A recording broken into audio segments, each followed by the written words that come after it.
63 ans. Ce n'est rien de spécial. Ce n'est pas un âge marquant. Ce n'est même pas un chiffre rond. Ça sonne juste, épuisé. Ma matinée s'est déroulée comme toutes les autres.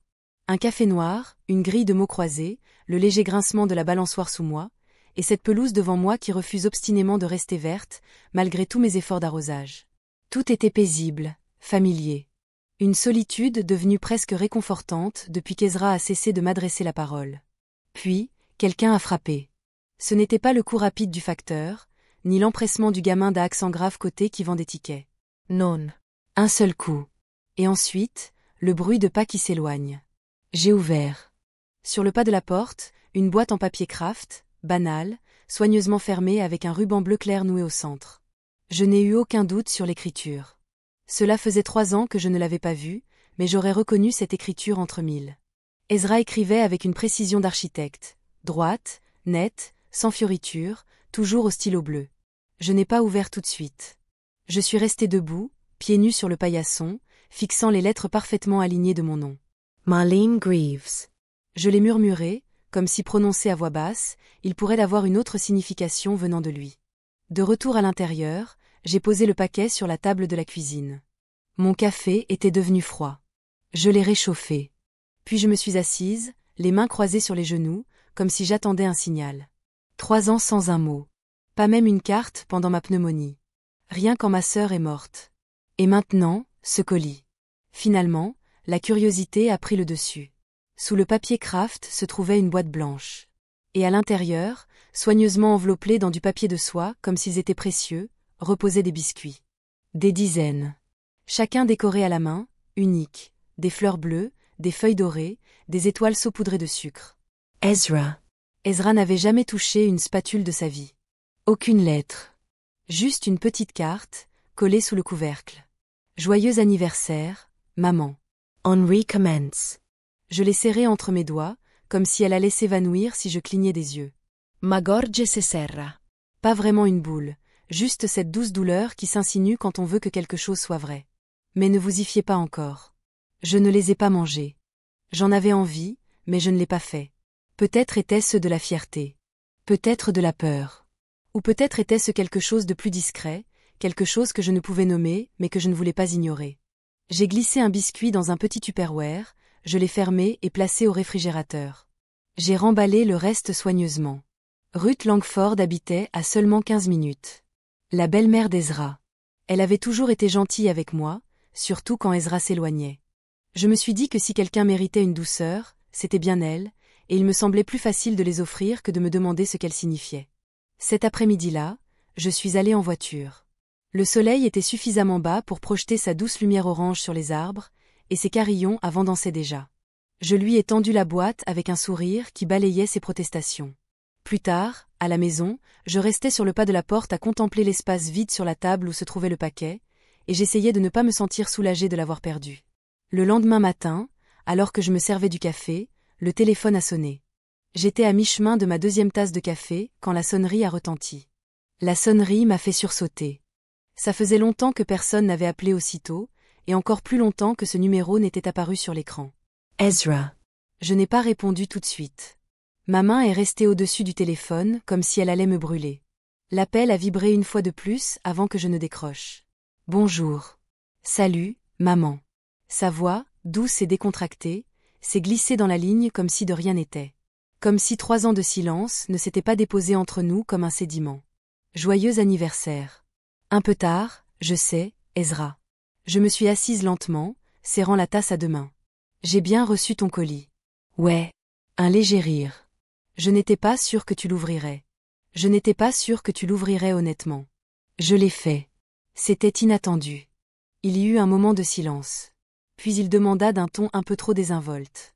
Alors, comment était-il? Les biscuits. Waze. J'ai pris une inspiration. Oh, je ne les ai pas mangés. Je les ai donnés à Ruth.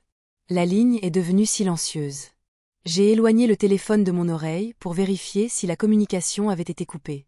Ce n'était pas le cas. Tu les as donnés à Ruth. Sa voix était différente maintenant. Plus aiguë. La chaleur s'est évaporée. Oui, dis-je lentement. Elle a toujours aimé les sucreries. Et je? Eh bien, Je ne savais pas quoi en faire. Il resta silencieux pendant un long moment. J'entendais sa respiration haletante et irrégulière, puis calme au début, puis avec une force croissante. « Tu as fait quoi ?» Les mots me frappèrent comme une claque. Je clignai des yeux, stupéfaite. « Moi, Ezra, qu'est-ce qui ne va pas ?»« Ils n'étaient pas pour elle, rétorqua-t-il. Ils étaient pour toi.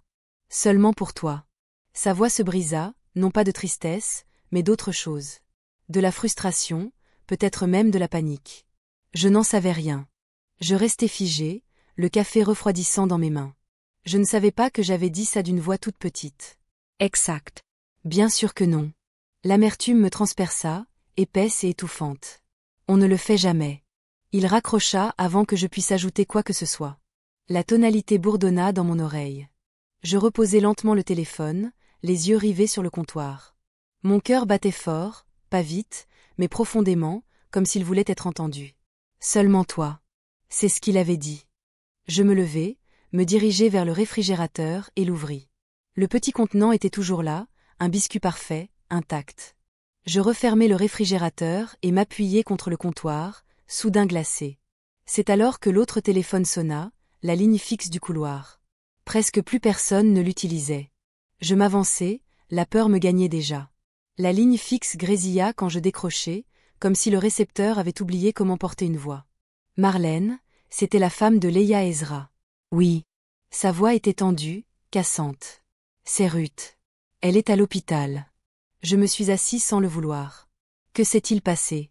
Elle s'est effondrée ce matin. Vomissements, disorienté. J'ai cru à la grippe, mais ça a empiré. Elle ne pouvait plus se tenir debout. Elle était confuse. Les urgences disent qu'ils n'ont rien trouvé de concluant. Ils font des examens en ce moment. J'ai eu la bouche sèche. A-t-elle mangé quelque chose d'inhabituel? Un silence. Elle a parlé de biscuits.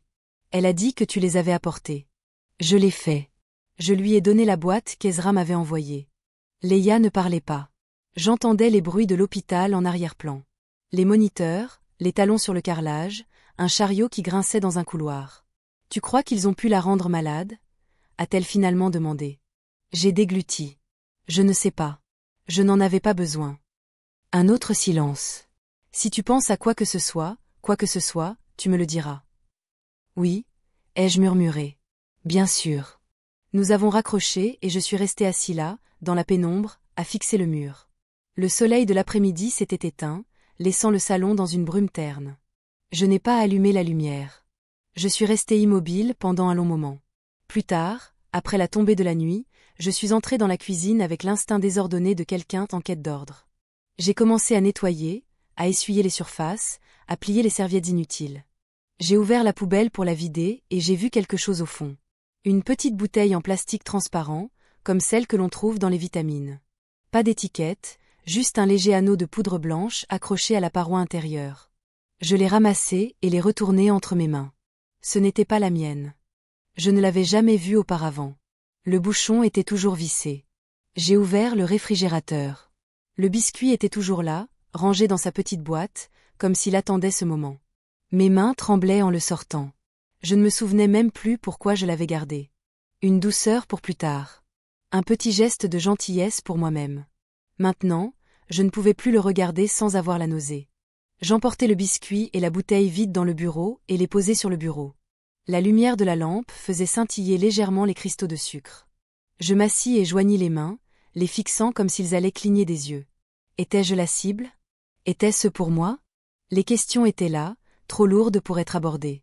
Plus tard, juste avant de me coucher, j'appelai le laboratoire où travaillait Janelle Marorow. Elle me devait un service. Je ne dis pas grand-chose, juste que j'avais besoin de faire des tests en toute discrétion. Elle me dit qu'elle pourrait me retrouver demain matin. Je raccrochai et restai un long moment au milieu de la pièce avant d'éteindre la lumière. Dans le silence, j'entendais encore la voix d'Ezra dans ma tête. Tu as fait ce que le biscuit est resté au réfrigérateur cette nuit-là. La peur aussi. Le laboratoire était caché derrière un complexe de cabinets médicaux à la périphérie de la ville, le genre d'endroit qu'on ne remarque pas à moins de le chercher. Janelle vint elle-même me retrouver sur le parking. Sa blouse était trop impeccable pour l'heure. Elle ne posa pas beaucoup de questions, se contentant de hausser un sourcil quand je lui tendis le récipient. « C'est le genre de service que je regretterai », demanda-t-elle d'un ton léger. J'ai essayé de sourire, mais je n'y suis pas parvenue. Dis-moi juste ce qu'il y a dedans, acquiesça-t-elle avant de disparaître par la portière. J'étais assise dans ma voiture, moteur allumé et radio éteinte. J'avais les mains froides. Je ne démarrais pas. Impossible. Les souvenirs s'infiltrèrent comme de l'eau sous une porte. Ezra, à 8 ans, pliant des serviettes à table avec une précision géométrique. Ezra, à 10 ans, piquant une crise quand je réorganisais le garde-manger par couleur plutôt que par taille. Ezra, à 12 ans, refusant de me parler pendant une semaine entière parce que j'avais oublié d'utiliser la bonne marque de ketchup sur son sandwich. À l'époque, j'appelais ça des bizarreries. Il disait qu'il était difficile, sensible, brillant à l'école, obéissant en public, un enfant modèle sur le papier. Mais je me souvenais aussi de sa façon de regarder les gens manger. De me rigarde. Cette fois où j'ai fait des biscuits aux noix par erreur et qu'il en a recraché un à la poubelle, puis s'est frotté la bouche jusqu'au sang. La façon dont il est resté complètement immobile lorsqu'il était déçu, comme s'il le gardait pour plus tard. Une infirmière de l'hôpital a appelé en milieu de matinée. L'état de Ruth ne s'était pas amélioré. Il transférait son cas en médecine interne. Toujours pas de diagnostic. Personne n'avait parlé des biscuits, et je n'ai pas proposé l'idée. J'étais assis dans la cuisine à attendre que Janelle appelle, les mains serrées autour d'une tasse de thé que je ne buvais pas. La tasse est devenue froide. La maison a craqué autour de moi comme si elle écoutait. Ezra avait toujours été doué pour les longs jeux. Il n'explosait pas comme certains enfants. Il planifiait, tenait les choses. On pouvait le voir prendre une légère lime, la ranger et la ramener plus nette plus tard. Quand le téléphone a sonné juste après midi, j'ai sursauté. C'est Janelle, a-t-elle dit. On a fait les analyses standards. Puis je les ai fait approfondir. J'ai retenu mon souffle. Il y a quelque chose dans le biscuit, a-t-elle dit. Trace d'un composé apparenté à l'aénitum. Aconite. C'est hautement toxique. Rare dans les aliments. Certainement pas un accident. J'ai fermé les yeux. Tu as dit que quelqu'un en avait mangé. Je n'ai pas pu lui répondre. Elle a hésité. Je vais écrire ça tranquillement. Après avoir raccroché, je suis restée assise un long moment. Mon fils m'avait envoyé du poison dans une boîte cadeau. Une boîte que j'avais laissée passer comme si de rien n'était. Plus tard dans la soirée, je me suis retrouvée dehors, arpentant l'allée, incertaine de ce que je cherchais. Le soleil se couchait. Le vent portait une légère odeur de cannelle. Ou peut-être était-ce juste un souvenir. Puis mon téléphone a vibré de nouveau. Numéro inconnu. J'ai répondu. La voix à l'autre bout du fil était calme, saccadée et inconnue. Ici l'inspectrice Fallon Reyes. Êtes-vous Marlène Grieve? J'ai hésité. Oui, j'ai été adressée par le docteur Janelle Marorow. Elle dit, vous avez demandé une analyse toxicologique sur un aliment et exigé que tout résultat inquiétant soit transmis aux autorités. Est-ce exact? J'aurais voulu dire non. Prétendre à un malentendu pour préserver les derniers vestiges de ce qui était autrefois une famille, mais je m'entendis dire, oui, c'est exact. Il y eut un silence, professionnel, mais sans agressivité. Seriez-vous disposé à nous rencontrer pour discuter des résultats et de vos inquiétudes? J'acceptai, mais j'avais l'impression de signer un contrat définitif. Nous nous sommes rencontrés cet après-midi-là, dans un petit bureau niché derrière le commissariat. Rien de dramatique. Reyes paraissait jeune pour un inspecteur, la trentaine environ, avec un regard perçant qui ne se reposait pas longtemps. Il me proposa de l'eau, que je déclinai. Mes mains ne cessaient de bouger, pliant et dépliant un mouchoir que j'avais apporté sans m'en rendre compte. Il commença doucement, me demanda depuis combien de temps j'étais séparée d'Ezra, à quelle fréquence nous parlions, quand j'avais reçu le colis, ce qu'il contenait, comment Ruth Langford était entrée en scène. J'ai répondu à chaque question clairement et avec autant de précision que possible, évitant l'émotion qui menaçait de refaire surface. Il écoutait attentivement, prenant des notes sur un bloc-notes jaune. Il ne m'a pas interrompu. Puis il a posé les questions les plus difficiles.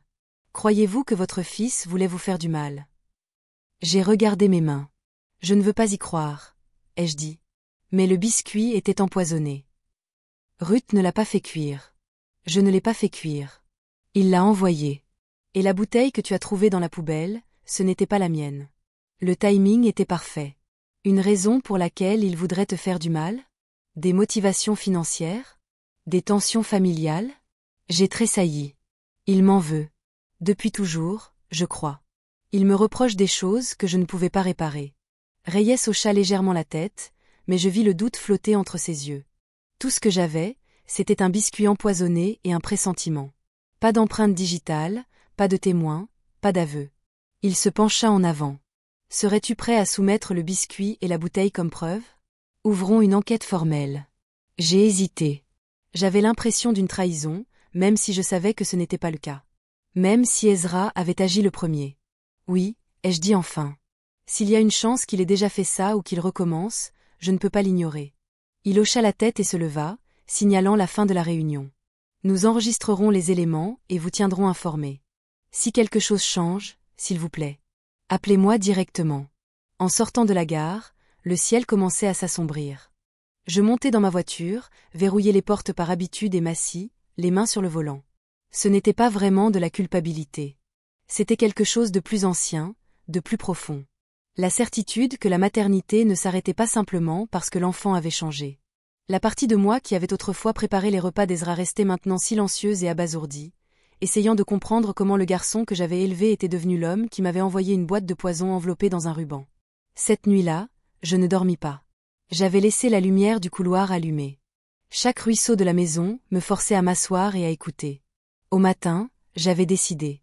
S'il ne voulait pas que je sache de quoi il était capable, il aurait dû être plus prudent. J'irais le voir, non pas comme sa mère, mais comme la femme qu'il sous-estimait, et j'apporterais un enregistreur. Ezra ouvrit la porte avec un sourire pincé, le genre de sourire qui n'atteignait pas ses yeux. Il paraissait plus maigre que dans mes souvenirs, comme si quelque chose en lui s'était lentement creusé. « Maman » dit-il en s'écartant. « C'est une surprise. » Je forçai un sourire. J'avais entendu parler de Ruth. Je voulais prendre de ses nouvelles. Il hocha la tête et me fit signe d'entrer. Elle est toujours à Saint-Luc. Léa est avec elle. Il pense que c'est un virus. J'acquiesçai comme si j'y croyais. Le téléphone dans la poche de mon manteau enregistrait déjà. Sa cuisine était impeccable, comme toujours, un endroit où chaque chose avait sa place, jusqu'à l'angle du bloc à couteau. Je pris un ton léger. « Je suis désolée qu'on n'ait pas pu discuter davantage l'autre jour, » dis-je. Les cookies étaient délicieux. Ezra haussa un sourcil. « Vraiment ?»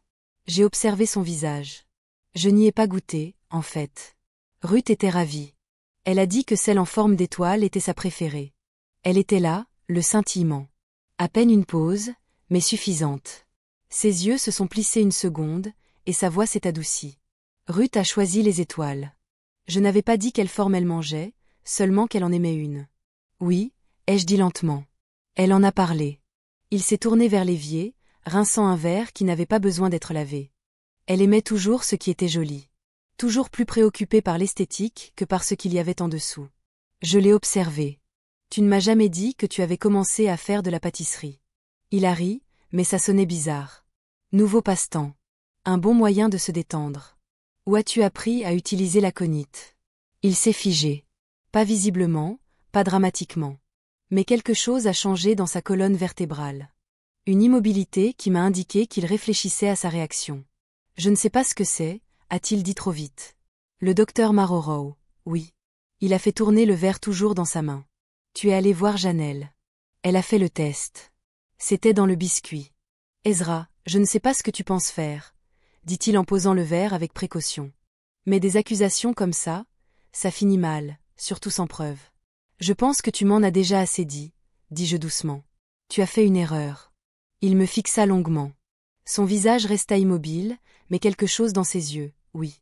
Une lueur de calcul. Tu m'as toujours mal compris, dit-il. Non, dis-je. Je crois que je te comprends enfin parfaitement. Je tendis la main vers mon sac à main, la main ferme. Mon cœur battait si fort qu'il l'entendait. Alors que je me retournais pour partir, mon regard se posa sur le comptoir derrière lui. Là, partiellement cachée par un torchon, se trouvait une autre petite bouteille, de forme identique à celle que j'avais trouvée dans ma poubelle. Ezra remarqua mon regard. Il s'approcha pour bloquer le comptoir avec désinvolture, comme s'il s'étirait. Je devrais y aller, dis-je. Je t'ai déjà assez accaparé. Amuse-toi bien à Ruth, dit-il d'une voix à nouveau légère. Je sortis dans l'air froid, tous mes nerfs en alerte. Le téléphone dans la poche de mon manteau fonctionnait encore. Je ne l'arrêtai qu'une fois de retour dans ma voiture, moteur en marche. J'envoyai l'enregistrement à l'inspecteur Reyes avant de changer d'avis. Puis je me rendis directement à Saint-Lucas. Ruth était toujours inconsciente. Léa était assise à côté d'elle, les yeux lus. Je lui racontai tout ce que j'avais à dire. Quand je partis, Le soleil était couché et le ciel était lourd. Cette nuit-là, je dormis sur le canapé, la lumière du couloir allumée par le téléphone à côté de moi. Je ne fermais pas les yeux plus de quelques minutes à la fois. Quand il sonna enfin à 3h17, je ne bronchais pas. L'inspecteur Reyes appela juste après le lever du soleil. L'enregistrement était suffisant. Associé aux résultats toxicologiques du rapport médical de Ruth, cela leur donnait le mandat dont ils avaient besoin. Ezra fut admis avant midi. Calme, posé, comme s'il avait tout répété. Je ne descendis pas au poste. Il n'y avait plus rien à dire. Ruth se réveilla lentement les jours suivants, confuse, puis reconnaissante, puis silencieuse. Je restai assise à ses côtés quand Leia ne pouvait pas. Elle ne demanda pas de détails, et je ne lui en donnai pas. Un après-midi, je lui pris la main et lui dis « Je suis désolée ». Elle la serra une fois. Cela suffisait. Leia pleura dans ma cuisine plus tard dans la semaine. Elle dit qu'elle aurait dû se douter qu'Ezra était devenu étrange et distant. Elle avait trouvé d'étranges annotations dans ses journaux, des bocaux de plantes séchées qu'elle ne reconnaissait pas. Elle pensait qu'il se contentait de gérer ce qu'elle ignorait. Il s'avéra qu'Ezra écrivait sous un faux nom sur d'obscurs forums d'herboristes depuis des années. Des descriptions d'extraction, de dosage, d'interaction, un ton académique, glaçant avec le recul. Une partie de la terminologie correspondait exactement à ce que révélaient les analyses sanguines de Ruth. Tout s'est résumé à une décision, un biscuit que je n'avais pas mangé. J'ai sorti la boîte du réfrigérateur par un mardi matin calme. Le biscuit était encore intact, même si le glaçage avait terni. Le jour de l'arrestation d'Ezra, l'inspecteur Reyes m'avait donné un sac scellé pour preuve au cas où je souhaiterais le conserver. Non pas par vengeance, avait-il dit, mais pour plus de clarté. J'ai glissé le biscuit dans le sac et j'ai refermé le sac. Il semblait plus lourd qu'il n'aurait dû. Ce soir-là, j'ai vidé une petite boîte ignifuge du placard de l'entrée et j'y ai placé le biscuit. À côté, j'ai ajouté la carte du paquet. Joyeux anniversaire, maman. On recommence. J'ai verrouillé la boîte et je l'ai posée sur l'étagère la plus haute, pour ne pas oublier ce que j'avais failli manquer. Je suis restée longtemps dans la cuisine après ça. La maison est silencieuse autour de moi, l'air est immobile. Puis j'ai éteint la lumière et j'ai traversé le couloir, incertaine si je me sentais à nouveau en sécurité ou si je l'avais jamais vraiment été.